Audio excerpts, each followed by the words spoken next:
Halo semuanya, apa kabar kalian hari ini? Saya akan membahas tentang data forgery atau istilah umumnya yaitu phishing. Tugas ini kami buat untuk tugas akhir dari etika profesi.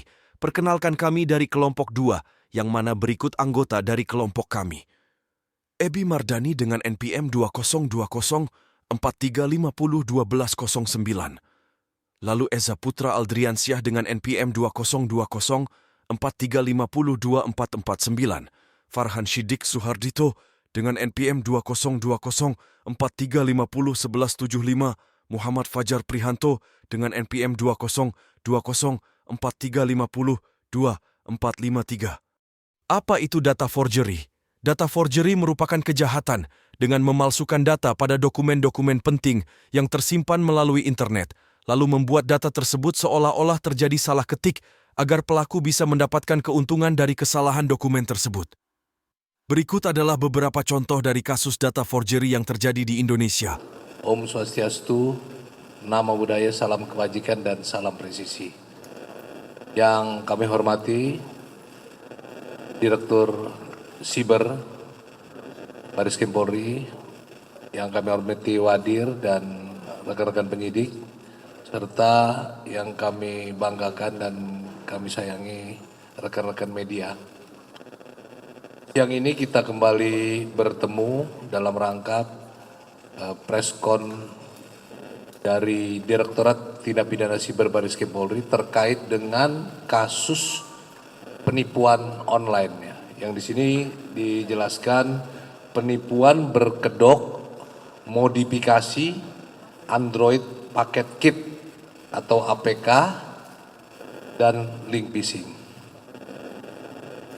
Dalam kasus ini di depan teman-teman media ada 13 tersangka ya, 12 tersangka dan 1 tersangka ada di Sulawesi Selatan, di mana kasus ini korbannya ada 493 orang ya, dengan kerugian ditaksir mencapai berkisar 12 miliar rupiah. Dari penjelasan video tersebut, disimpulkan bahwa saat ini data forgery atau phishing bahkan sudah sampai di e-commerce atau toko online. Penjahat cyber ini biasanya menggunakan metode yang manipulatif, seperti menggunakan akun palsu, email palsu, situs web yang mirip sekali dengan aslinya, yang mana hal ini ditujukan untuk merampas informasi pribadi dari para pengguna e-commerce atau toko online. Mereka berupaya untuk mendapatkan kata sandi, nomor kartu kredit, ataupun data penting lainnya. Berikut adalah contoh lainnya dari data forgery. Kasus dugaan peretasan ponsel Kapolda Jawa Tengah lewat pesan WhatsApp bermodus aplikasi APK menjadi pengingat bahwa aksi penipuan dengan modus peretasan tidak pandang bulu dan profesi. Kami akan bagikan sejumlah tips agar Anda tidak ikut menjadi korban.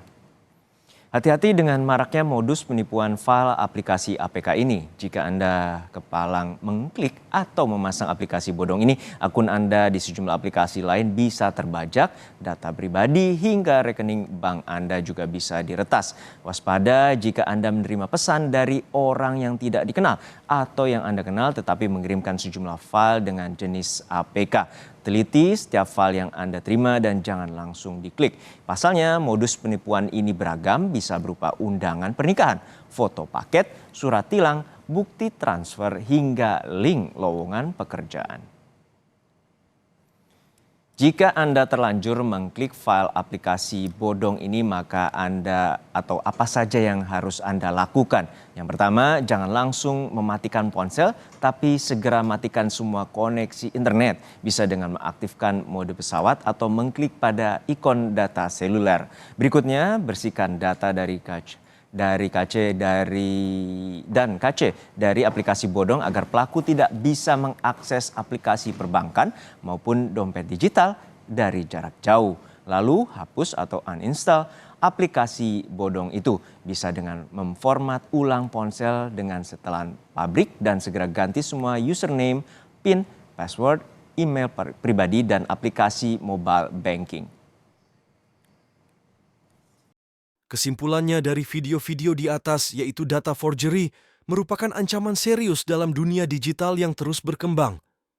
Pemalsuan data dapat berdampak negatif pada individu dan perusahaan, termasuk kerugian finansial dan hilangnya kepercayaan masyarakat. Oleh karena itu, penting untuk menerapkan langkah-langkah pencegahan yang tepat, seperti menggunakan keamanan digital yang kuat, mengaktifkan autentikasi 2 faktor, dan memperbarui perangkat lunak secara teratur.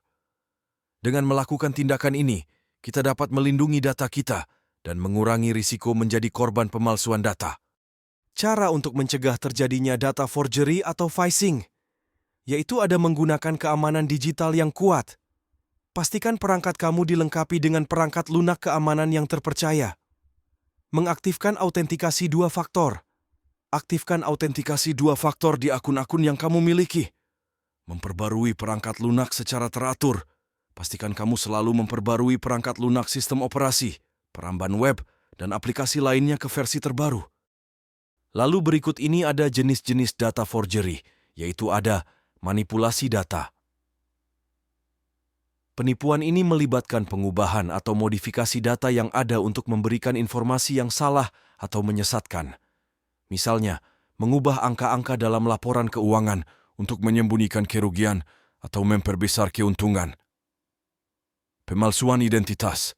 Pemalsuan identitas adalah praktik manipulasi informasi pribadi seseorang untuk tujuan tertentu, seperti mendapatkan akses ke akun atau melakukan kegiatan kriminal atas nama orang lain. Hal ini sering terjadi dalam kasus pencurian identitas atau penipuan online. Pencurian data. Pencurian data adalah tindakan mencuri informasi sensitif, seperti nomor kartu kredit, data login, atau informasi pribadi lainnya. Data yang dicuri kemudian dapat digunakan untuk kegiatan penipuan atau dijual di pasar gelap. Itulah penjelasan tentang data forgery dari video di atas yang telah kami buat. Sekian, terima kasih.